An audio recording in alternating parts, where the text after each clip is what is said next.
नमस्कार, आपका स्वागत है। पितृ हमारे पूर्वज होते हैं जो मृत्यु के पश्चात परलोक में निवास करते हैं। हमारी बहुत करीब और ज्ञात मृत लोग जैसे हमारे पिता, दादा, परदादा और इसी तरह से हमारी माँ, दादी, परदादी इत्यादि हमारे पितृ होते हैं। ऋग्वेद के अनुसार पहला मृत व्यक्ति यम है, जिनका वास पितृलोक में होता है और वहीं पितरों के राजा होते हैं। हमारे सभी मृत पितृ पितृलोक में रहते हैं। पितृ पक्ष श्राद्ध हमारे लिए कोई अनसुना शब्द नहीं है, बस हमारे मन में इनसे जुड़े कुछ सवाल होते हैं। आज हम देखेंगे कि पितृपक्ष क्या होता है और हमें अपने पितरों की पूजा कैसा करना चाहिए। साथ ही में हम देखेंगे कि क्या हमें अपने पितरों की तस्वीर घर में लगाना चाहिए या नहीं, और साथ में यह भी देखेंगे कि हमारे घर में पितरों की तस्वीर लगाने के लिए कौन सा स्थान उत्तम है। जानकारी से पहले अगर आपने हमारे इस चैनल को सब्सक्राइब नहीं किया है तो इसे अभी सब्सक्राइब कर ले, साथ ही वीडियो को एक लाइक करना ना भूले। सबसे पहले देखते हैं कि क्या होता है जब पितरों की पूजा यज्ञ, ध्यान, प्रार्थना इत्यादि के द्वारा की जाती है। भाद्रपद महीने की कृष्ण पक्ष में 15 दिनों को पितृपक्ष कहा जाता है।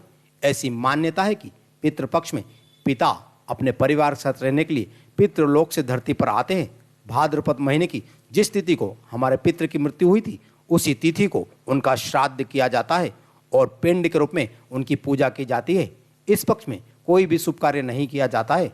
अपने मृत पिता के प्रति आदर और आभार व्यक्त करना और उनका स्मरण करना, उनकी पूजा करना, उन्हें नैवेद्य अर्पित करना तथा उनके प्रिय वस्तु का दान धर्म करना हम सभी का कर्तव्य होता है।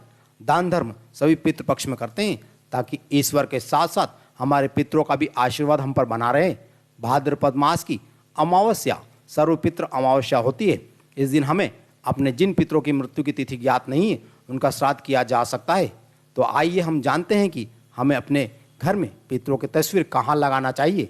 कुछ लोग अपने घरों में मृत पूर्वजों की तस्वीर लगाना अशुभ मानते हैं, लेकिन वास्तुशास्त्र के अनुसार यह बिल्कुल भी गलत है। पूर्वजों की तस्वीर अपने घर में, दुकान में या कार्यालय में लगाना बहुत ही शुभ माना जाता है, क्योंकि उनका आशीर्वाद हमें सदैव प्राप्त होता रहता है। लेकिन घर में पितरों की तस्वीर लगाते समय वास्तुशास्त्र के नियमों का ध्यान रखना आवश्यक है। पहली बात, सबसे पहले तो आप इन बातों का ध्यान रखना चाहिए, जिस मृत व्यक्ति की फोटो आप लगाने जा रहे हैं वह आपके बीच में नहीं है और ना ही वह भगवान है। आपको ना तो उनकी फोटो के सामने अपनी कोई इच्छा, दुख, निरोध जैसी भावना व्यक्त करनी है और ना ही भगवान की तरह उनकी पूजा करनी है, और केवल श्राद्ध में ही उनकी पूजा करना चाहिए। दूसरी बात, परिवार के किसी ऐसे व्यक्ति की फोटो दीवार पर ना लगाएं जिसकी अकाल मृत्यु यानी कि बचपन में या जवानी में दुर्घटना में मृत्यु हुई है या फिर उस व्यक्ति ने आत्महत्या की हो। ऐसे व्यक्ति की तस्वीर दीवार पर नहीं लगाना चाहिए, इससे घर में नकारात्मक वातावरण बना रहता है। तीसरी बात, कभी भी घर के मंदिर में भगवान के समक्ष या उनके आसपास पितरों की फोटो नहीं लगाएं, यह बहुत ही अशुभ माना जाता है। चौथी बात, घर के शयन कक्ष में और रसोई घर में पितरों की तस्वीर ना लगाएं, यह बहुत अशुभ माना जाता है। पांचवी बात, यदि दिशा की बात करें तो अपने पितरों की फोटो हमेशा कमरे की उत्तर दीवार पर या दक्षिण की ओर मुख करके लगानी चाहिए, या फिर घर के दक्षिण में उत्तर की ओर मुख करके लगाना चाहिए। घर के अन्य किसी भी दिशा में, खास करके ईशान कोण में पितरों की तस्वीर बिल्कुल भी नहीं लगाना चाहिए। छठी बात कभी भी मृत व्यक्ति की फोटो के साथ जीवित व्यक्ति की फोटो नहीं लगाना चाहिए, ऐसा करने से पितृ नाराज हो जाते हैं। सातवीं बात, भले ही पितरों की फोटो की नित्य पूजा नहीं करना है, लेकिन उनकी फोटो की साफ सफाई का ध्यान अवश्य रखना चाहिए।